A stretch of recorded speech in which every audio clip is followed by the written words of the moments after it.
एक लड़का निराश था और हिम्मत हार चुका था। तभी एक संत ने उसे समझाया निराश से कैसे बचना चाहिए।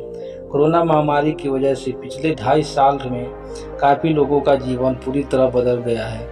बहुत से लोग के अपने घर परिवार के लोग कोरोना की वजह से इस दुनिया में नहीं हैं। कुछ लोगों की नौकरी नहीं रही, किसी का व्यापार खत्म हो गया। अब धीरे धीरे हालात समान हो रहे हैं, लेकिन फिर काफ़ी लोग निराश का सामना कर रहे हैं। निराश से कैसे बच सकते हैं, इस संबंध में एक लोक कथा प्रचलित है। कथा में एक लड़का हिम्मत हार गया था और अपने जीवन में ही निराश हो गया था। वो आत्महत्या करना चाहता था, लेकिन तभी उसे एक संत मिले और संत ने उस लड़के की सोच बदल दी। जानिए कहानी। एक लड़का घर परिवार धन संबंधी समस्याओं से लड़ते लड़ते थक गया था। उसकी उम्र ज़्यादा नहीं थी, लेकिन वह रोज रोज के विवादों से तंग हो गया था। एक दिन हिम्मत हार कर वह आत्महत्या करने के लिए निकल पड़ा। चलते चलते एक जंगल में पहुंच गया। जंगल में काफ़ी दूर चलने के बाद भी उसका मन शांत नहीं हुआ। जंगल बहुत ही घना था, वह जंगली जानवरों का भी खतरा था। तभी उसे एक छोटी सी झोपड़ी दिखाई दी। लड़के ने सोचा कि इस घने जंगल में झोपड़ी बनाकर कौन रह रहा है। अपनी जिज्ञासा शांत करने के लिए और लड़का झोपड़ी की ओर बढ़ने लगा। झोपड़ी के पास पहुंचा तो उसे एक संत दिखाई दिए। संत ध्यान की मुद्रा में बैठे थे और उनके चेहरे पर शांति का प्रसन्नता दिखाई दे रही थी। लड़का संत के पास ही बैठ गया। संत ने लड़के को देखा तो उसका परिचय पूछा। लड़के ने कहा कि वह अपने जीवन में परेशान हो गया है और मरना चाहता है, इसीलिए इस जंगल में आया हूँ ताकि किसी तरह से मैं अपना जीवन खत्म कर सकूं। संत ने लड़के की ओर बात सुनी और समझ गए कम उम्र में मिलने तनाव के कारण ये बहुत ज़्यादा निराश हो गया है। उन्होंने लड़के से कहा कि तुम्हें निराश से बचना चाहिए, समस्या तो आती जाती रहती है, समय एक सा नहीं रहता।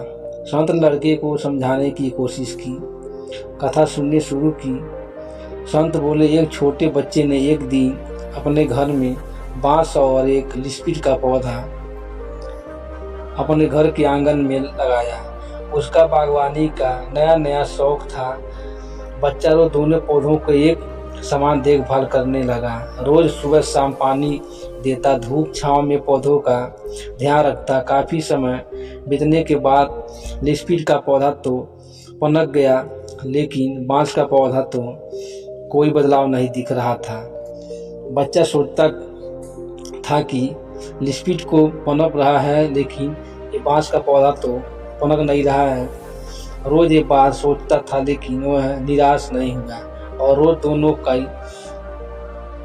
की पौधों की देखभाल करता था।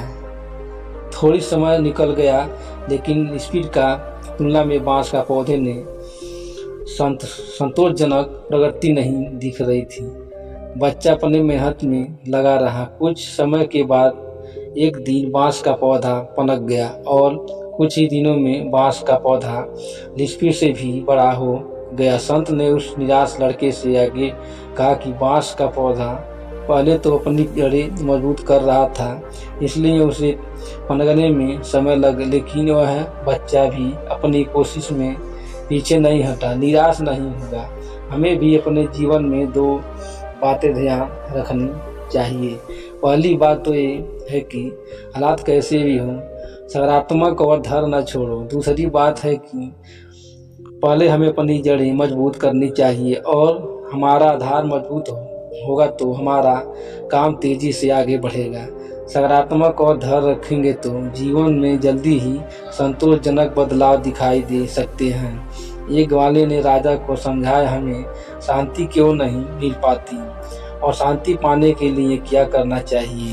ग्वाले ने राजा को समझाया हमें शांतियों नहीं मिल पाती है और शांति पाने के लिए क्या करना चाहिए। जन्म से मृत्यु तक समस्या आती जाती रहती है, हमें हर शांति में हमें हर स्थिति में प्रसन्न रहकर समस्याओं का सामना करना चाहिए। जन्म से मृत्यु तक समस्याएं आती जाती रहेंगी। हमें हर स्थितियों में प्रसन्न रहकर के समस्याओं का सामना करना चाहिए।